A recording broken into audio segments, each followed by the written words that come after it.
अब कर रहे हैं क्वेश्चन नंबर 7। क्वेश्चन नंबर 7 में कह रहा है ये कि what sum should a person invest in ₹25 share selling at ₹36 to obtain an income of ₹720 if the dividend declared is 12%। Also find the percentage return on his income. तो देखो इसमें क्या क्या दे रखा है इसने हमको। एक तो नॉमिनल वैल्यू दे रखी है शेयर की, नॉमिनल वैल्यू है 25 और जो मार्केट वैल्यू है उसमें 36 की है।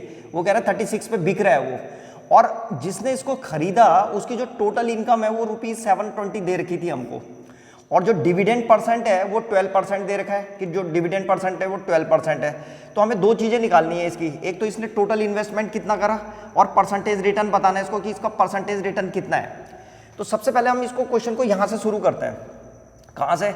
इसमें ये पता करो कि एक शेयर पे कितना डिविडेंड मिला इसको। सबसे पहले निकाल रहे हैं कि एक शेयर पे कितना डिविडेंड मिला। तो जो परसेंटेज डिविडेंड है वो 12% है, और नॉमिनल वैल्यू पे निकालते हैं हमेशा कि डिविडेंड कितना मिल रहा है। तो नॉमिनल वैल्यू जो है 25 है, तो यहाँ पे लिखेंगे dividend on a share. Dividend on a share, एक शेयर पे कितना डिविडेंड मिल रहा है। तो dividend on a share is equal to, यहाँ पे देखो ये 12% निकाल देंगे किसका, नॉमिनल वैल्यू का। तो 12% ऑफ 25, तो ये आ जाएगा, ये आएगा हमारे पास 12/100 और मल्टीप्लाइड बाय 25। 25 1 जा 25 और 25 4 जा 100 हो गया, और 4 3 जा 12। तो ये आ रहा है हमारे पास ₹3। इसका मतलब एक शेयर पे जो है कितना डिविडेंड मिल रहा है उसको, 3। अच्छा, वो जो टोटल इनकम थी उसकी, ये 720 दे रखा था इसने, तो ये टोटल इनकम कुछ नहीं है, ये टोटल डिविडेंड है। तो यहाँ पे हम लिखेंगे टोटल डिविडेंड, टोटल डिविडेंड।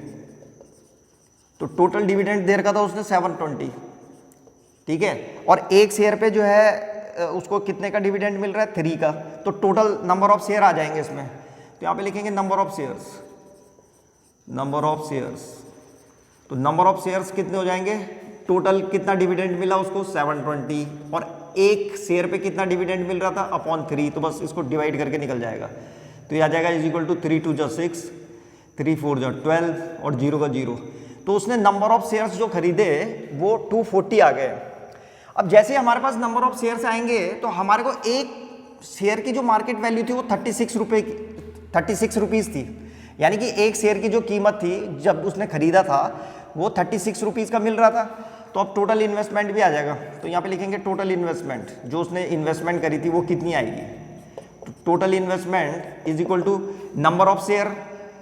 तो नंबर ऑफ शेयर कितने थे, अभी निकाला हमने number of share. Number of share है 240, और एक शेयर की कीमत कितनी थी, तो मार्केट वैल्यू थी 36। तो यहाँ पे लिखेंगे 36, बस इसको मल्टीप्लाई कर दो तो ये आ जाएगा हमारे पास। तो ये मल्टीप्लाई करके आ जाएगा 8640।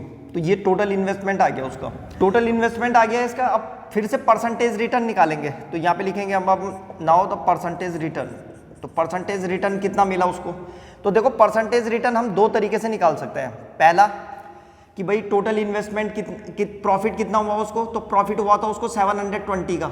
तो 720, और इस 720 को कमाने के लिए उसे कितना रुपीस खर्च करना पड़ा था, तो ये 8640। तो परसेंटेज रिटर्न का मतलब होता है कि कितना रिटर्न आया, मतलब कितना मिला, और टोटल इन्वेस्टमेंट कितना किया है तुमने, यानी कि कॉस्ट प्राइस कितनी थी उसकी। तो 8640 और मल्टीप्लाइड बाय 100 ऐसे करके निकाल सकते हैं। अरे तुम्हें याद होगा जो परसेंटेज प्रॉफिट निकालते थे तुम, परसेंटेज प्रॉफिट कैसे करके निकालते थे हम, कि भाई प्रॉफिट कितना हुआ और अपॉन सीपी और मल्टीप्लाइड बाय 100, यही वाला फॉर्मूला लगता है इस पे भी। तो जो परसेंटेज रिटर्न था यानी कि परसेंटेज प्रॉफिट है वो, तो प्रॉफिट कितना हुआ, तो 720 का, और कुल सीपी कितनी थी, कितने में खरीदा था उसका, तो टोटल इन्वेस्टमेंट आ जाएगा और मल्टीप्लाइड बाय 100। तो इसको सॉल्व करेंगे तो आंसर आ जाएगा।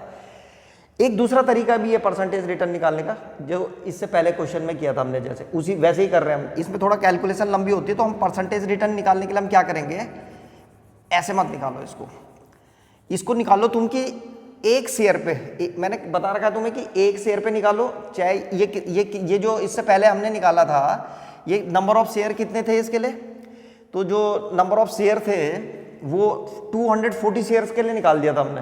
तो 240 शेयर्स पे मत निकालो, केवल एक शेयर पे निकालो। तो परसेंटेज रिटर्न निकालने के लिए फॉर्मूला तो यही लगेगा। तो एक शेयर पे कितने का प्रॉफिट हुआ उसे, तो ये है डिविडेंड ऑन ए शेयर ₹3। तो यहाँ पे लिखो 3, एक शेयर पे कितना रिटर्न मिला था उसको, 3 रुपीज़ मिले थे, और उसको खरीदने के लिए उसकी मार्केट वैल्यू कितनी थी, 36। तो यहाँ पे लिखेंगे 36 और मल्टीप्लाइड बाय 100। तो परसेंटेज रिटर्न का जो फॉर्मूला बन रहा है हमारे पास वो क्या बन रहा है, तो परसेंटेज रिटर्न का फॉर्मूला ऐसे बन रहा है, ये percentage return is equal to हो गया तुम्हारे पास कि डिविडेंड ऑन ए शेयर, एक शेयर पे कितना डिविडेंड है, तो डिविडेंड एक शेयर पे कितना डिविडेंड मिला, और अपॉन ये क्या है, मार्केट वैल्यू, एक शेयर की मार्केट वैल्यू, और मल्टीप्लाइड बाय 100, ऐसे करके निकाल देंगे इसको। तो ये वाला फॉर्मूला यूज करा हमने इसके लिए। तो बस अब इसको सॉल्व कर देंगे, ये आ जाएगा 3 1 जा 3, और यहाँ पे 3 1 जा 3, 3 2 जा 6, फिर 4 से काट दिया, 4 3 जा 12, और यहाँ पे आ जाएगा 25। तो ये आ रहा है हमारे पास इज इक्वल टू 25/3। अब इसको थोड़ा मिक्स फ्रैक्शन में लिख देंगे तो ये आ जाएगा 3 8 जा 24 और 1 इतना परसेंटेज, तो 8 1/3 परसेंटेज का रिटर्न मिल रहा है उसको। तो ये हमारा आंसर है।